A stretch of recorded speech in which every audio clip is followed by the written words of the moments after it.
Although Travis stepped in to help stop it and provided a plan for an escape, the concept alone made me sick to my stomach.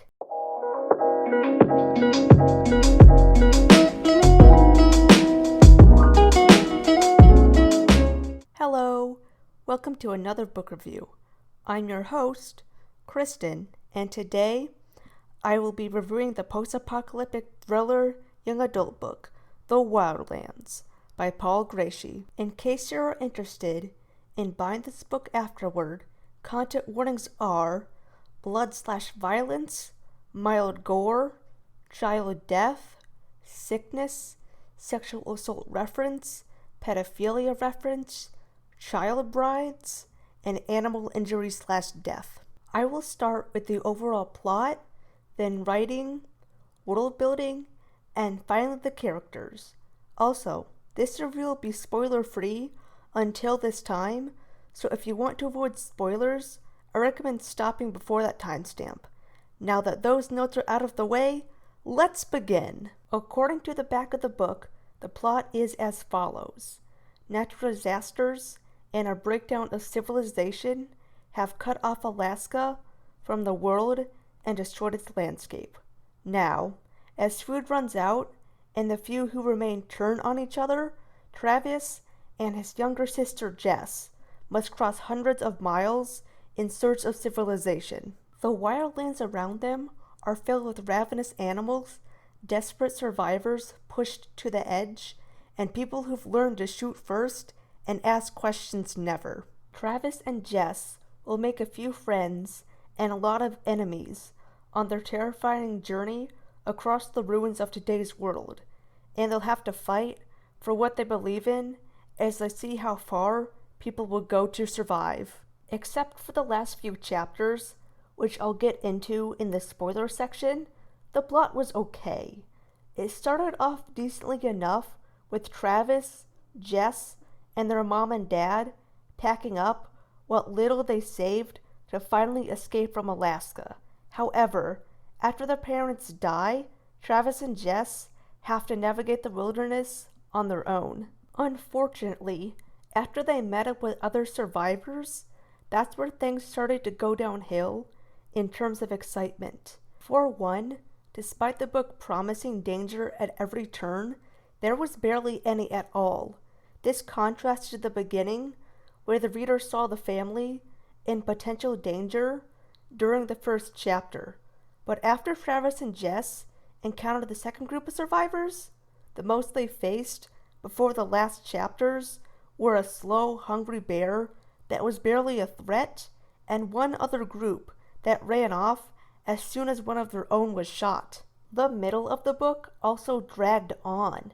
The main cast was stuck in a ravine, and the majority of those chapters were spent with them trying to walk through it and hopefully climb out. After that, there was still plenty of wilderness to hike through, and it felt like they had made no progress in getting closer to civilization. All in all, the book became very dull and lost most of the promised action and suspense once the parents got axed. As for the writing, it was pretty good. I enjoyed the descriptions, although it did take me a while to get a full picture of all the characters. Also, the growing sibling dynamic between Travis and Jess was fun to read and very adorable. That said, there were times when the writing got confusing. For example, it was unclear how they eventually got out of the ravine or how they landed down there in the first place. The trail on the way down was described as winding, so I think the characters must have slipped and fallen off. However, it was muddled and yanked me out of the story. A second detail that was confusing was during the scenes with the bear.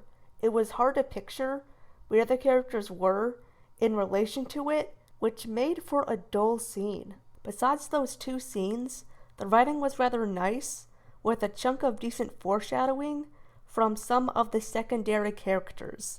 Except for what happened in the middle, I was also mostly interested in where the story was headed and how it would end. Due to wildfires that ravaged the entire state, all the trees, shrubs, and any plants that could be used for food were pretty much ash in the world building.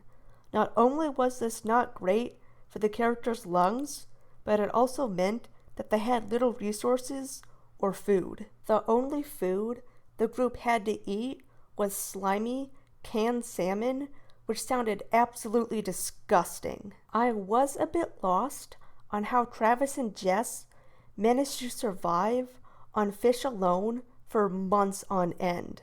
They were getting a limited amount of nutrients, and I'm surprised that they didn't develop serious illnesses due to lack of other vitamins, such as getting scurvy from no vitamin C. Regardless, it helped show that these characters really had it rough. However, a detail that wasn't portrayed too well was the history behind what started the event. Apparently, the United States went into collapse, but before it did, it was decided that Alaska should be burned beforehand. That begs the question of why Travis and his family thought that being outside of Alaska would be any better. Sure, it was mentioned that those who wanted to escape the first time were loaded onto buses to be driven across Canada, but the fate of the passengers was never discovered. There were thousands of dead bodies in a stream once, but there was no connection made to the buses. It left a loose plot thread that annoyed me to no end. Another small piece that could have helped if added would have been a map in the first few pages. Since I'm not native to Alaska, I have no idea how far away any of these settlements are or how far Travis and his group still had left to go. It would have been nice to track their progress along with getting a glimpse of what obstacles laid ahead. As it was though, the world building wasn't bad. It just felt a tad incomplete and probably would have benefited more for more details and a more in-depth explanation of what went on. As the MC, Travis was pretty good. He was a great older brother to Jess and tried his best despite the circumstances. Another detail I liked about his character was that though Travis did give most of the other characters the benefit of the doubt, he did have to constantly be cautious and weigh his choices on who to trust.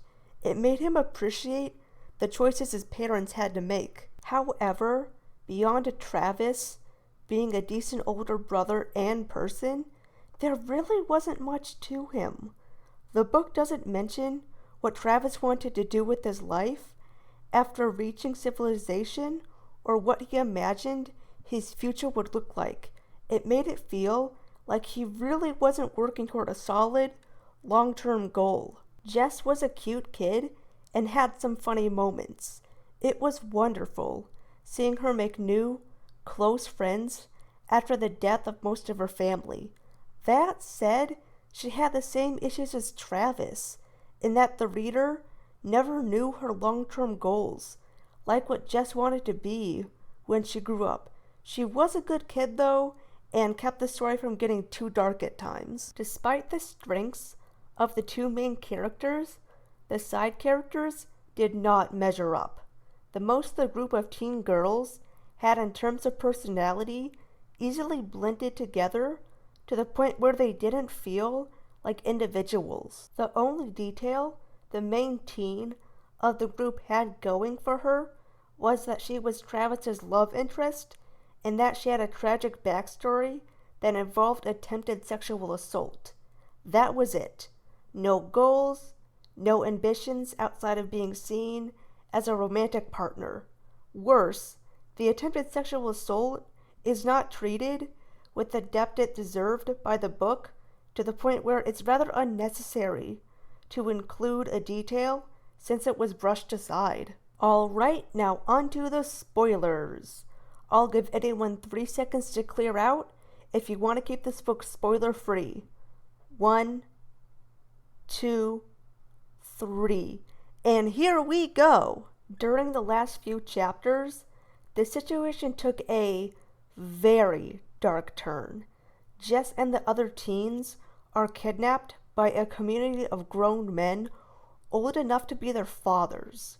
Each girl was going to be married off to one of these men by the age of 15. Although Travis stepped in to help stop it and provided a plan for an escape, the concept alone made me sick to my stomach.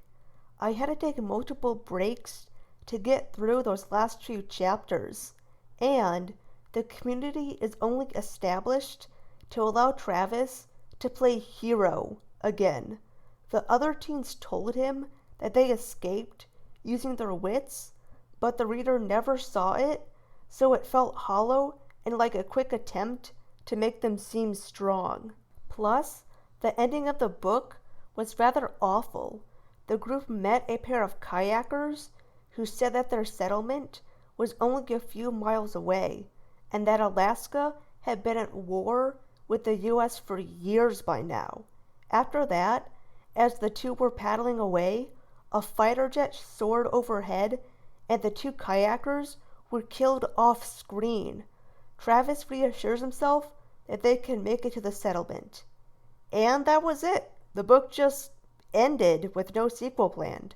Travis never made it to where he was going, and the ending was hopeful but still unknown. It was a letdown. Overall, I give this book 2.5 stars. Although there were some entertaining bits and the premise was great, the side characters and the child brides made this book fall flat. I hope that Paul Gressy will keep improving his craft and wish him the best of luck on his writing journey.